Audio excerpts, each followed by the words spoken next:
Welcome back to school, everyone. It's that time of year again.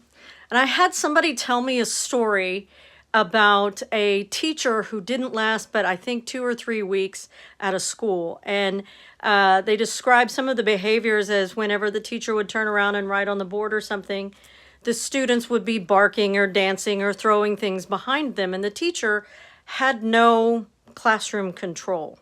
And our discussion was, is this a parent problem or is this a student problem or a teacher problem? So is it the parent's responsibility or is it the teacher's responsibility? And honestly, I say it's both. Because I've worked at schools where there were a lot of challenging students in your classroom. And so I cannot control what the parents do and how the parents raise. It's true for any school. You can't control how parents raise their kids. Also, especially in middle school, a lot of students might be being raised very well, but they're kind of feeling out their wild oats or whatever you say, and they test you to see if you are the one that's in control. So,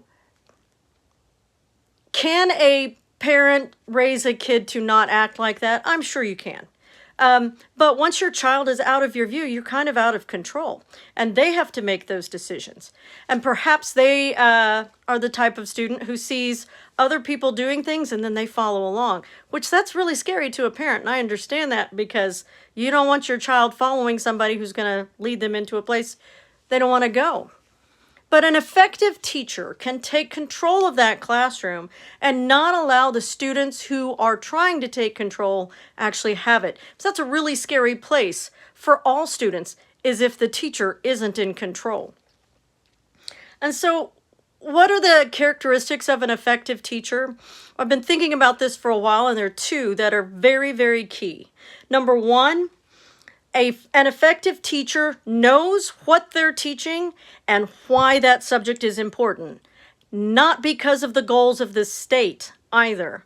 I taught math. Math is something that is, used everywhere you go. Language, you use language. History is important. Science is important. Know why what you're teaching is important. And number two, know who you are teaching, as in your students, and what they need. So know what you're teaching and know who you are teaching, and gear your education, your classroom, your lessons towards those two goals. An effective teacher is not always the most popular, but they will have the best students.